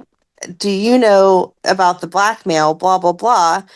I need to separate Ava from my dad, or from Molly's dad, to get them to stop blackmailing and taking all Ace's money. That Liz totally would have been on board with that. She's not above that. She likes Rick because she knows that Rick is always there for her. So I don't know that she would go about it as sleazily as Cody would be with Ava, but I think she totally would be whispering in Rick's ear about, I don't really have respect for someone who could do this. I could never be with a man that would take advantage of someone like that, blah, blah, blah. And he would be like, okay, if there's even a chance, I'm done. Well, especially where it's Ace. I think if it weren't involving the child, she'd have been like, keep me out of it. Yeah. But right, being that it is, her nephew, essentially, she's definitely going to want to help. In a roundabout way, yes. So, and again, we know that Liz isn't that goody-goody that they've portrayed her to be sometimes in the past. Like, when she wants something done, she'll get it done. And like I said, I really do think with Rick, it would just be an offhanded comment like, I could never be with someone who would do something dirty like that. And it would totally change the way he's behaving. Yeah. But then we did see Cody, so he took the sunglasses back to Ava and was like, oh, I thought that you would be missing these. And she was like, how did you even know who I was? Like, I didn't give you my name. And he was like, oh, everyone knows who Ava Jerome is. And starts talking to her about art and how she's going to think that he's silly because he doesn't know anything about art. And she's like, oh, I love talking about art. I'd be happy to explain it all to you. And then invites him to some fancy event and is like, here, come to this next opening, and well, I can tell you more. Guy. Yeah, it's Joel Sartori. It's the photo art guy. And so, like, when he mentioned that his idea of beautiful, he first said Angelina Jolie, and she's like, no, not a woman. Like, right. He talked about a horse being like running in the meadow or something like that. And she's like, okay, I think that you're really going to enjoy this photographer then, because he's a nature photographer. So why don't you come to this exhibit and everything? And so, like, I think that's cool. Maybe there'll be something there for him to explore instead of a hustle. Or no, because there's something wrong with hustling, but not in the way that the hustle, like, that you're thinking. Like, he's not trying to be a con artist. He's trying to, think outside the box. Right. But then he reports back to Christina that his trial run worked, and she Venmos him $1,000. Yeah, with no proof whatsoever. And where does Christina have all this money? Oh, that's not even a question. We know that she just has money from Sonny, and probably Alexis, But how about if we're blackmailing people, we don't use Venmo? Gee, why not? But then he's like, so I did a little bit more research. You didn't tell me that this woman shot Mama Q and killed her cousin, which was totally intentional. Yeah. So he needed some more money because there was a dangerous factor there that he had not thought of before. Yep. Oh, and then also at the pool, we saw Trina and Kai, and he was like, hey, so I overheard some stuff the other day, and I'm not quite sure how to take it. And well, he had first gone to Portia and talked to her about it. Yes. I didn't like how Trina was so, well, if my mom and dad are doing something, like, they're doing that. It doesn't concern us. Just let it go. I would have said, right. Like, thank you for bringing your concern. I don't understand how it all goes together, so I will definitely say something to my parents, but it is a family thing, so yeah, just kind of leave it at that. And then her go talk to Portia and Curtis and be like, what is going on? Especially, she had spoken with Ava about it. I think it was before she had talked about how her parents were being weird to Ava before she and Kai went to the pool. So it's like she had already been having her suspicions. So why didn't she take? Because Ava told her, because I guess she wasn't going to be able to be there the next day for that exhibit thingy because she was going to a follow-up appointment or something with Kai. And Ava was like, listen, you know what Drew's capable of. I need you to watch your back, whatever. And then they also talked a little bit about Rick, where she's like, yeah, that's cool. You're happy. I don't need deets. Then Kai actually went to Portia and kind of apologized for not how he behaved, but like at the barbecue. And he's like, I don't understand what's going on between you guys. I thought that, Curtis and Drew were friends. And she's like, well, they were. Portia did a good job. She gave him enough information, but was like, you want to form your own opinion. You need to. However, you need to be careful and not trust him too much because, like you just said, this went badly for us, so it could go badly for you, and you also need to make sure to not let this become an issue for you and Trina. Right. But Portia did bring up that Drew has changed a lot since he got out of Pentonville. Yes. But then it was Kai and Trina were at the pool, right? I feel like those two separate conversations, because then when they got together and were talking, it didn't make sense why Trina wasn't. I felt like she wasn't, I don't want to say she wasn't listening to him. But she wasn't like receptive to it. Yeah. She was, yes. She was just kind of like shooting it down like, this is coming out of nowhere. I have no idea. Yeah. Right. Even after she had just basically said the same thing. It like that all should have been lining up to her like, oh, well, maybe that's why my parents have been acting weird. Right. I don't know. Something's going to happen. I think that Drew is going to, maybe it's just going to be coming at him from like all sides. Yeah, that would be good. Oh, and then we saw Curtis hiring Felicia, and I loved Felicia was like, I will absolutely do this, but I need to know that you're not going to force this woman out of hiding if that's not what she wants. And he explained to, I think, Jordan after that and was like, I just need a good statement from her that shows, that makes it look like it wasn't Portia's doing. Yeah. So I don't know how I feel about him having such a close relationship with Jordan right now. It's like he's constantly stuck choosing between the two of them. And I don't like that. Like, Jordan deserves to be more than second choice. You know what I mean? Well, especially where Jordan was just like, you need to find somebody else to talk about the stuff with your wife with, because I'm not the good person to be talking about. And then she's immediately calling him out on the stuff that he's doing. She's like, so let me guess, you just hired Felicia to find Jacinda. But she pointed out, if this works out, it's going to happen one of two ways, where it's going to possibly solve your Drew problem, but it could also cause a Jacinda problem where you are paying off a sex worker to potentially frame a congressman, or that's how it could be perceived, even though. Right. So like, and he says that he'd be willing to go to jail for Portia for this.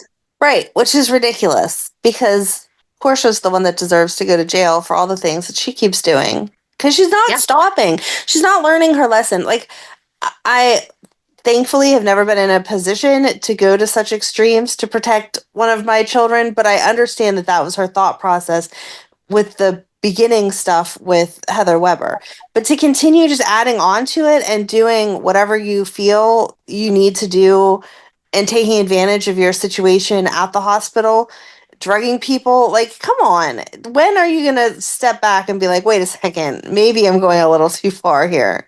This is snowballing and escalating quite. It's going slowly is the worst part, and it's building up a lot. Right. So, Curtis, you need to not be taking responsibility for something that had nothing to do with you. Yeah. Oh, on a fun side note, the actress that used to play Jordan is on Ginny and Georgia, and she plays... Oh, on the new season. Yes, she plays... Vanessa something. Yeah, I'm horrible with names. Ginny's dad in the series, she plays the girlfriend, and then she ends up representing Georgia for all of her legal troubles. Did we know that? I think we knew that. I think that she came on at the end of last season. She did come on the end of last season, but because she was a new girlfriend, it was kind of like, is she going to actually be a character? Because people come in and out and whatever. But she's like a solid character this season. So cool. Yeah, yep. It's just fun to see her in that same capacity, though. Like, she's spouting off all this legalese stuff, and you're like, hey, did you learn that at GH? That's actually in your script now. Right. So, anyway. Yeah, I don't know.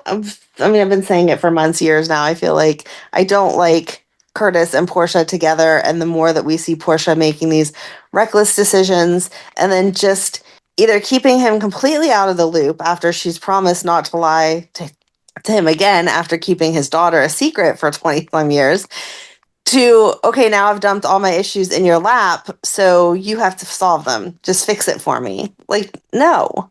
Yeah. If you're capable enough of coming up with this manipulative plan to drug Drew and know exactly how much to give him and blah, blah, blah, blah, blah, then you are competent enough to figure out your own way out of it and to move forward instead of just standing there whining at your husband about it. Yeah, think the whole plan through, not just up to what... I mean, you have to think of consequences. Right. Many people don't consider consequences.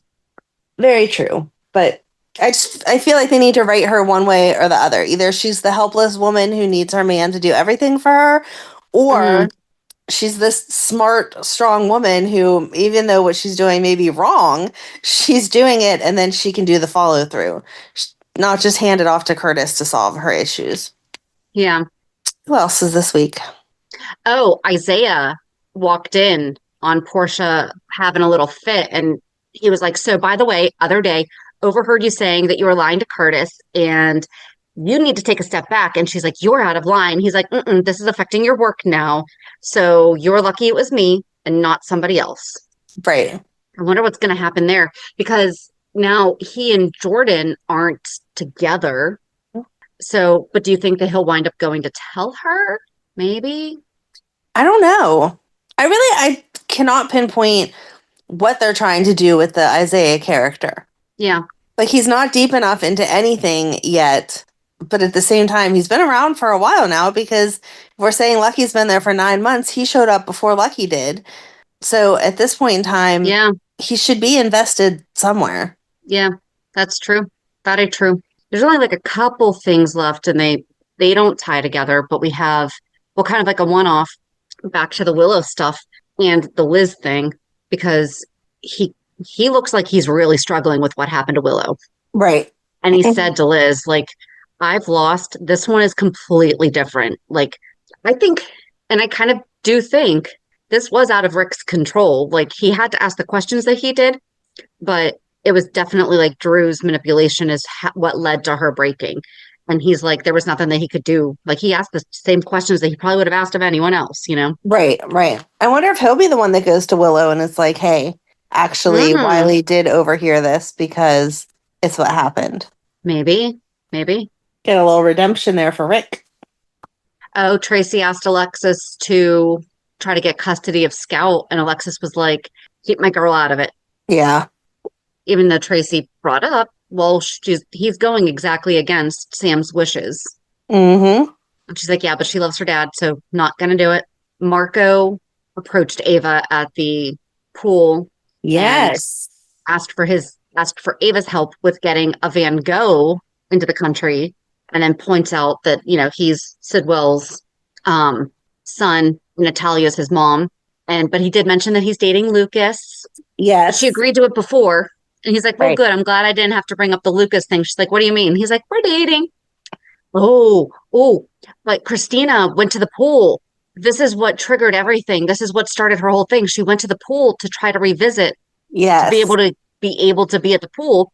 And she couldn't do it. She sat down. Gio brought her some water. And then she saw Ava at the pool. And she lost it. And she said something to Ava about, oh, are you returning to the scene of the crime? And Ava says, you know, it's days like today that make you really grateful to not be behind bars or something like that. She said something alluding to, right. By the way, you're not locked up right now and I could have you locked up. But Ava doesn't know that she knows. Right. And then that's where Christina got her wheels turning, because she saw Cody talking to Carly and then was like, hey, I can give you money. Yeah. But then also at the pool is when Rocco got there and talked to Gio, and he's like, hey, you haven't been answering my texts. I'm sorry. And Gio was just like, I didn't know really what to say. But they talked about, or Gio smiled and said that, like, he's always wanted a brother and that he was always jealous of all these people with these big, crazy families growing up. And, you know, the one good thing that has come out of all these lies is that now he does have a brother. And Rocco said that he would talk to Dante about all the stuff that happened at the beach. And Gio was like, yeah, so if that's why you're trying to get a relationship with me, that's not going to work. And Rocco said he didn't push back necessarily. Like, he defended a little bit, but he was like, but I get it. And so they decided to not focus on being brothers right now, but becoming better friends and spending more time together. So I like that. I like that. Yes. And then Chase and Brooklyn talked at the Quartermain Mansion, well, at the boathouse, about how I guess Lois was texting Chase and he responded one time and asked Brooklyn if it was okay after he responded, because he basically just said, this is not my decision. This is Brooklyn's, and I'm not going to pressure her. Yep. And Brooklyn was like, thank you so much, you know. And the thing that Brooklyn just keeps focusing on is how much all of this is hurting Gio. You know, she's hurt, yes, but she knows that she's going to figure it out. She's like, I don't even know how to help Gio with all of this because but then she said something about how, well, this is what Chase mentioned. He's like, we're not going to lie to our child about the adoption. Right. He's like, we'll tell them from the beginning. And she's like, yeah, you know, I definitely learned from my mistakes and Lulu's not. But then Maxie calls Brooklyn and asks her to come over and work. And Lulu showed up to Maxie's house. And I mean, she's quadrupling down. She is like septillion down at this point. I did nothing wrong. Yep. I'll apologize to Gio, but I'm not apologizing because, Maxie was trying so hard. She was like, listen, this isn't even about you guys anymore. Think of the boys. Think of, moving forward, how this is going to be. They need to see that you guys can at least stand each other enough to be in the same room and not rip each other's heads off so that they feel okay forming their own relationship. And then Lulu kind of softens and is like, yeah, I really didn't mean any harm to come to Gio. I didn't realize that this was going to come out this way and hurt him, blah, blah, blah.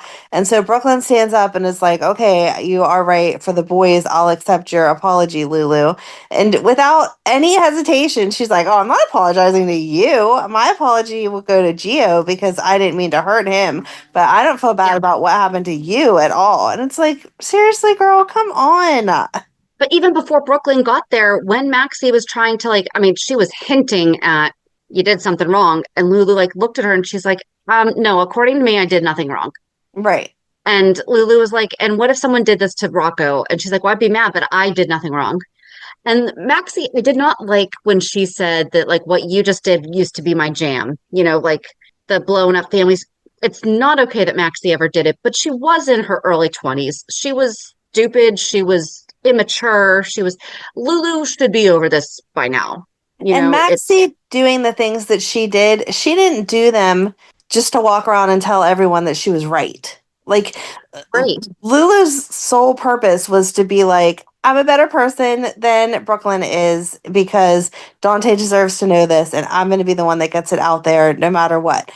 Maxie blew up Lucky's life because selfishly, it was absolutely selfish still, but selfishly, again, in her early 20s, she really liked Lucky. She had liked Lucky since she was younger, and she saw that as an opportunity to be with him. And did she make poor choices? Absolutely.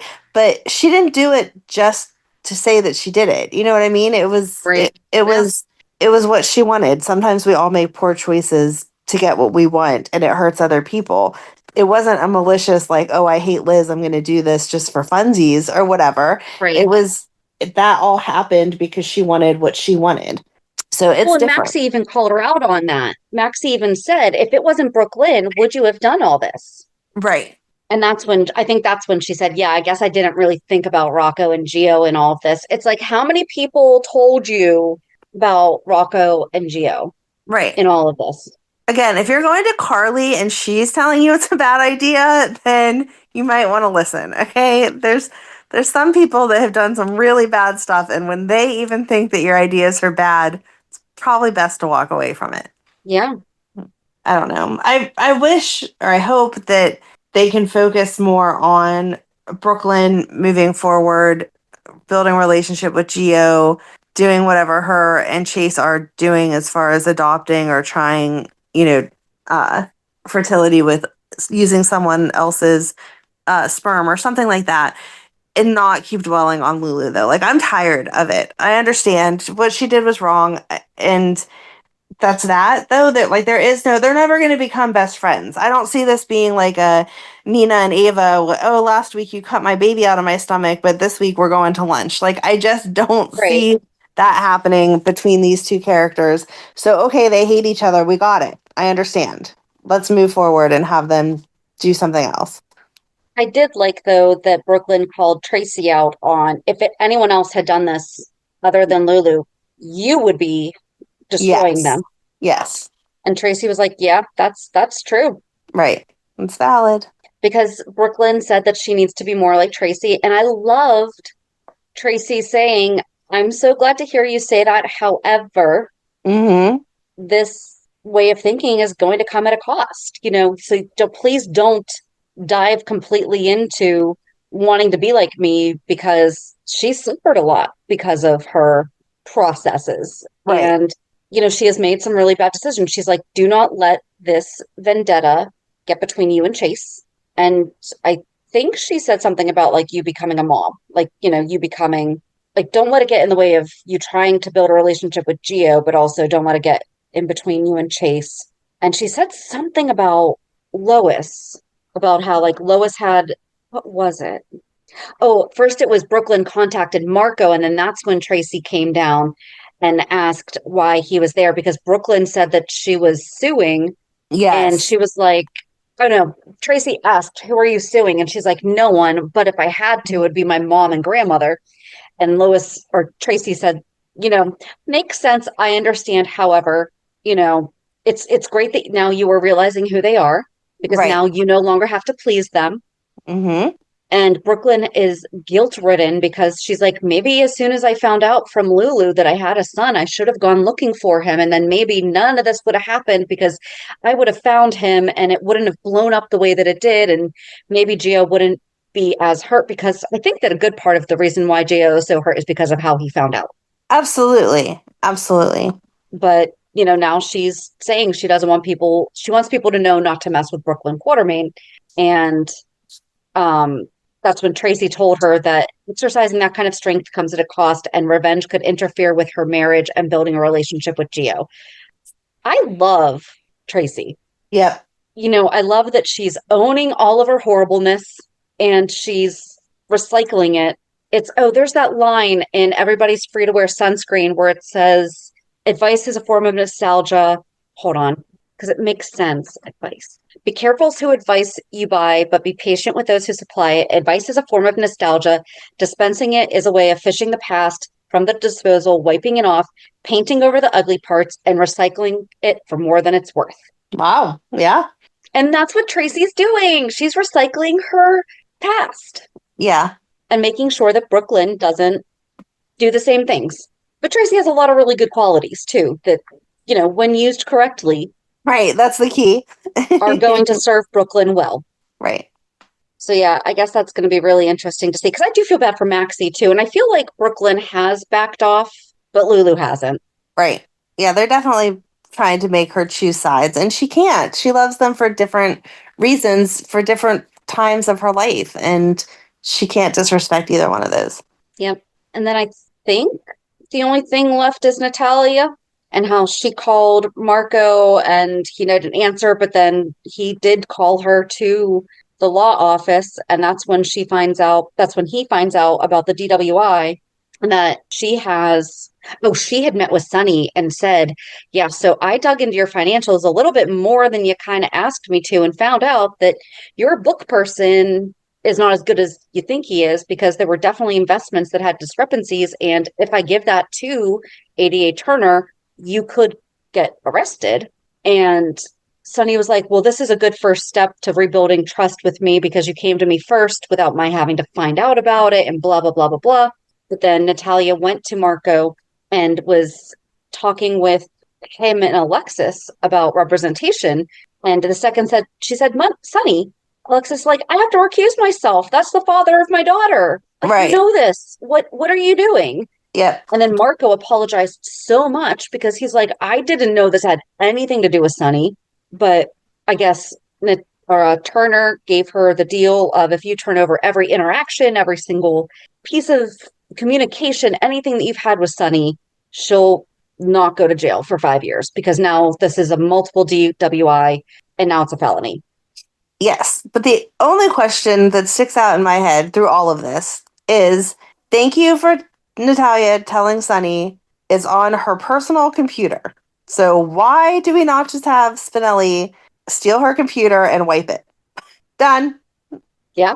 Like, you have a computer genius around at all times on your payroll.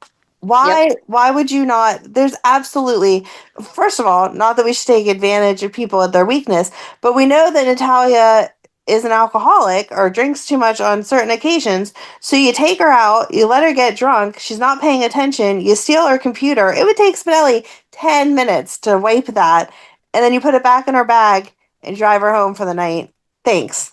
Well, and it's not even on her computer, though. She said that it was on a flash drive in a safe deposit box at the bank.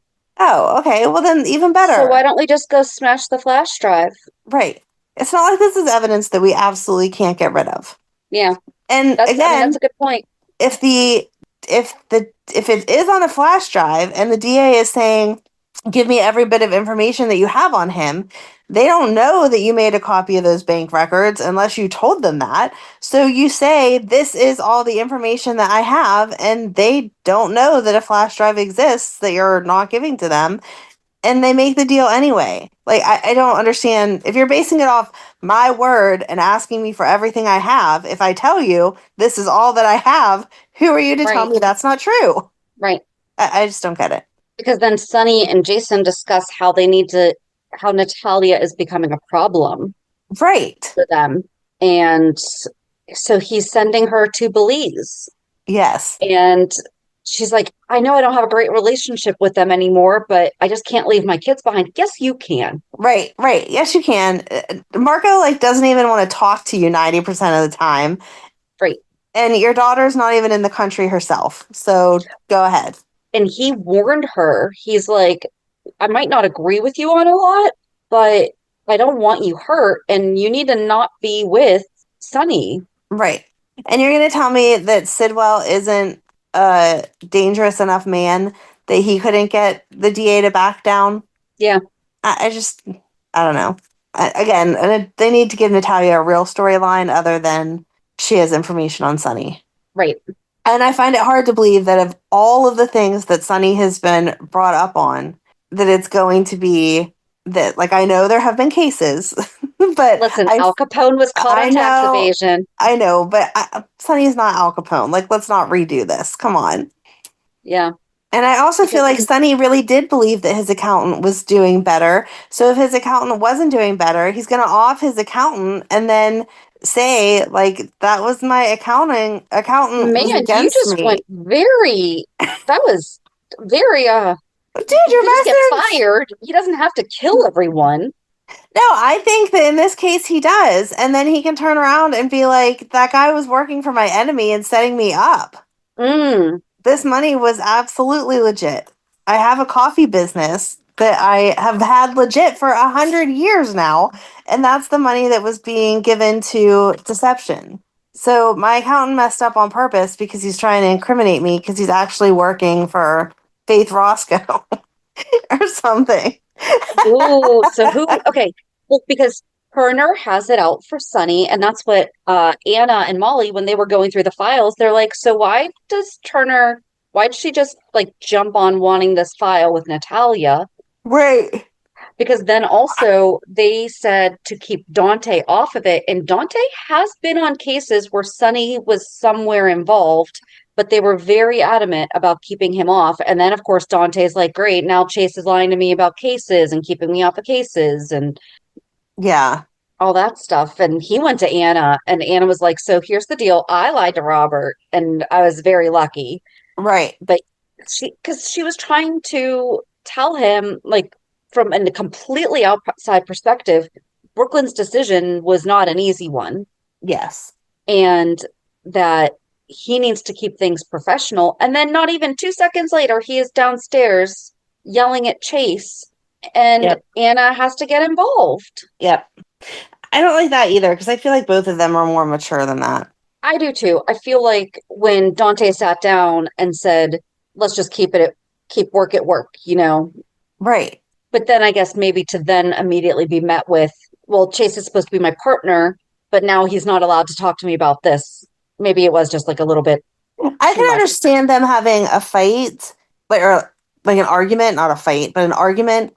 I just don't think that they would do it at work. Both of them are professional enough that I don't think that they would let it come over. I mean, they live in the same house, for God's sake. Like, tonight after dinner, I'm going to scream and yell at you because I'm frustrated after a whole day of being cordial to you, and it's still on my mind that you knew this information. But go to Volumino's, fight it out. Right, exactly. That would be a great scene if they like started out as a friendly exercise and then ended up one of them actually taking it a little too far for them to have the conversation. And we've seen that with them before whenever Chase was struggling with the fact that he couldn't get Brooklyn pregnant. Like, that's kind of the way that the men find their feelings, is that they meet up at the gym on accident and end up, talking through stuff. So it would make sense to have them, have a friendly spar that turns into an actual fight and then find a way to make up from there. Well, especially where, and now Dante has heard it a million times, he didn't know about Gio. He knew about the baby, but it was not his to tell. Right. Anna told him that. Like, Brooklyn owned up to it and said, I did not. Like, she's taken ownership of everything. She's like, this is 100,000% my fault. And then she goes around and blames her mom, but she doesn't blame, other than to Tracy, or Chase, who she's venting to as her husband, I don't feel like she's blaming Lois and Gloria to other people. Right. I mean, I could be wrong with how I'm perceiving that, but that's how I feel. I know that Chase doesn't want to give Lulu any good jobs, but at the same time, I feel like he could have turned to Dante and been like, how is it that you expected Lulu to handle this situation one way and you expected me to handle it another way? Like, you didn't think it was Lulu's job to tell you or the whole world things that didn't concern her, but you expected me to tell you about something about my wife of all people that didn't concern me. Like, I'm not Cody, who was your friend back then and was part of this cover up or whatever. I had no idea about anything until now. And again, like you just said, when I found out about it at first, I didn't even know it was Gio. I didn't even know it was a boy at first. It was just a baby she gave up for adoption. And that was in her past, and she needed to handle it however she needed to handle it. Yeah, no, absolutely. That I wasn't even thinking of that he should be just as mad at Cody as he is with Chase, and he's not. Right. And Cody has the excuse, well, I thought that she terminated the pregnancy. Well, again, Chase didn't know anything about where the baby was. I mean, obviously it would be sad news, but at that point, like, you didn't even know if the baby was still alive. Like, what if the baby had had got some childhood disease or a horrible accident or something? Like, now you're chasing nothing still because there was no information to give. Yeah. All good points. Let me talk to Dante for a minute. There you go. Amanda will help where Anna tried. I think that's it, other than we ended where Drew summoned Jason and said that he needs help with Michael. Which was such... I don't know how Jason restrained himself from not just punching him. Like, are you kidding me? Well, that could be Monday. Maybe this one will open Monday. I'm not usually one for violence, but Drew deserves it. Like, give me a break. You've been nothing but a jerk. You went down to the police station and accused me of kidnapping whenever I took Amelia to take over to Michael when there was actually a court order in place. And now you want my help to give her back her kids? Yeah, I don't think so. Right. Not happening. I can't wait to hear Jason's, like, are you kidding me? Response. He's just going to stare at him and be like, what? What are you talking about? I hope he asks him if he really is high on some ketamine, because you would have to be high to think that I'm going to help you. True. Yeah, I think that's it. There really was a lot that happened this week, though. There was. Like it. No, it definitely, as we got into it, played out more, because before we started recording, I was like, nothing happened this week except for the custody trial. Oh, did it? True. Reality check. So what was the highlights of your trip that you'd like to share? It was just good. I'm very, very tired. It was nice to be able to share one of my favorite places in the world with my kids, because I did not take them every summer how I grew up going, but also, I mean, we would go visit my grandparents. My grandparents are gone. It was nice to have Erica there too, because she was able to give even more detail, obviously, having lived there a lot longer than me just being like, oh, this was what I love to do. So we went to Salem. Well, first we went to a cookout at my aunt's friend's house. So we were trying to figure out how are we going to see everybody. And one of her friends just offered, I'll have a cookout. And we're like, oh my gosh, that'd be great. And she's like, invite whoever you want to. Yeah. So she was like, invite whoever you want to. They're more than welcome. And so we invited a bunch of people. So it was just like nice to be able to see everybody. Monday we went to Salem. Tuesday, we went on the USS Constitution, which is the oldest, it's the oldest commissioned warship that's currently afloat.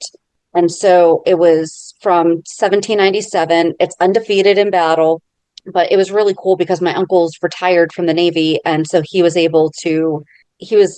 chief, but he was able to get us like a private tour without anybody else. So like we had the entire boat to ourselves. We were able to go into the captain's quarters without having to, we were basically allowed in a lot of restricted areas. We got down to the powder room, which is very tight.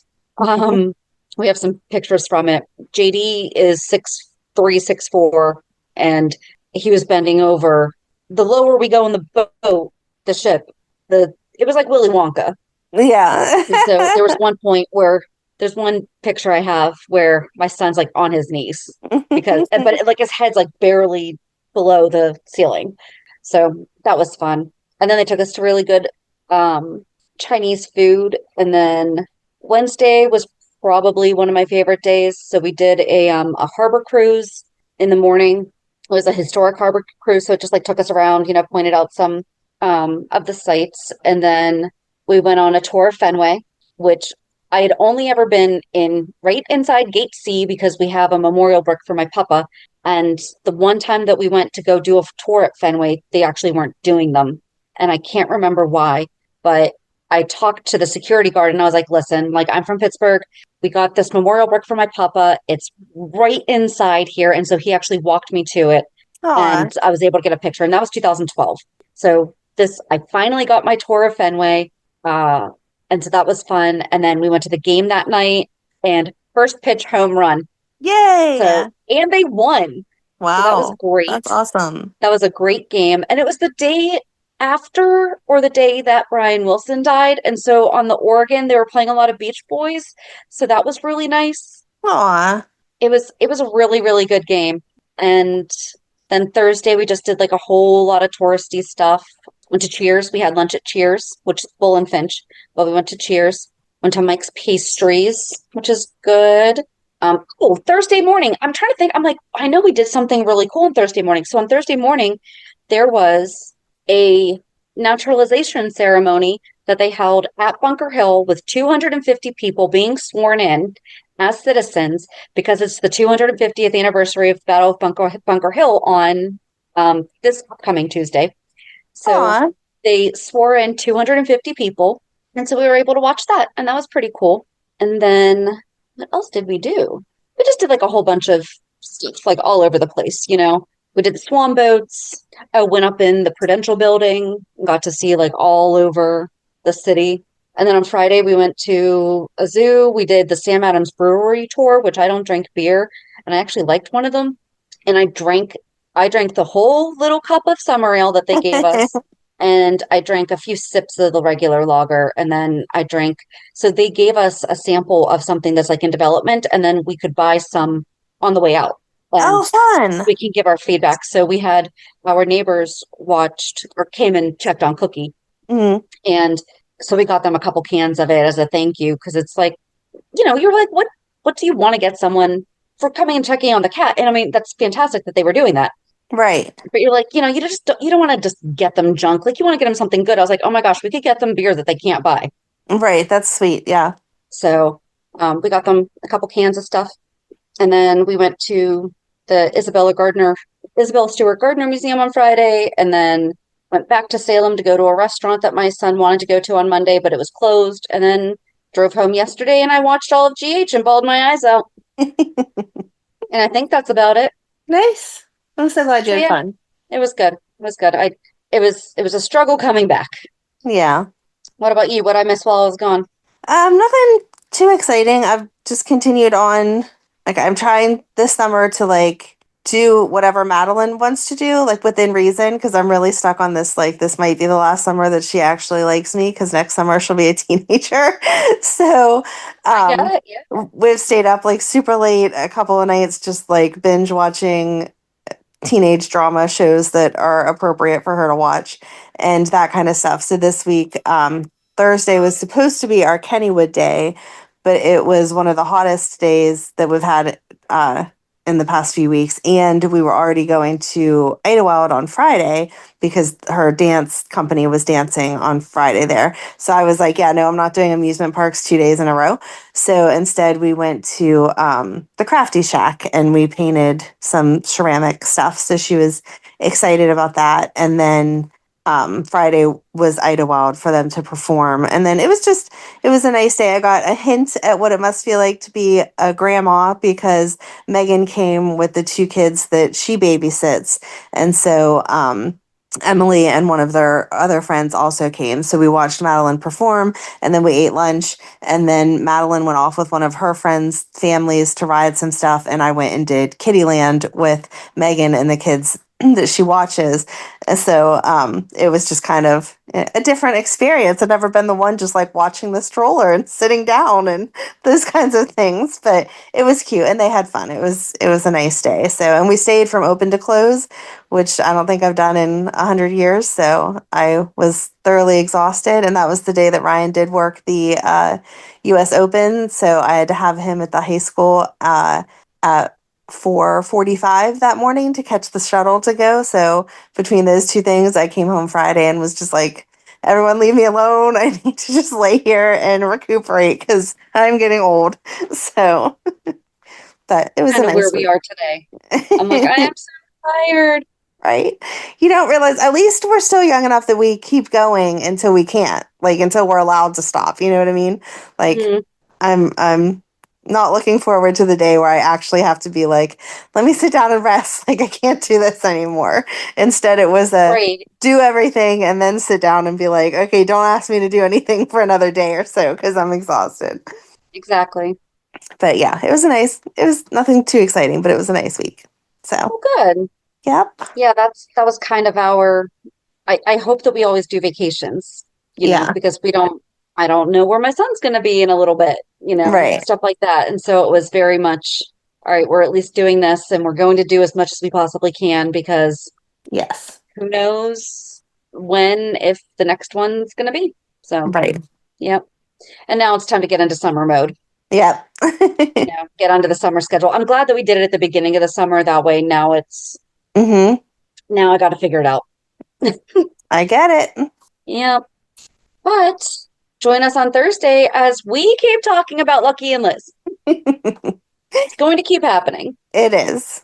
So yeah, have a good week. And we'll meet you at the pier. Bye. Bye. If you enjoyed today's show, we invite you to go to pier54podcast.com to subscribe on your favorite platform. Don't forget to leave us a review. And you can also follow us on many social media channels. Just search for Pier 54 Podcast. Also, we are not perfect, so if there is something that we missed or messed up, just let us know by emailing us at pier54podcast@gmail.com.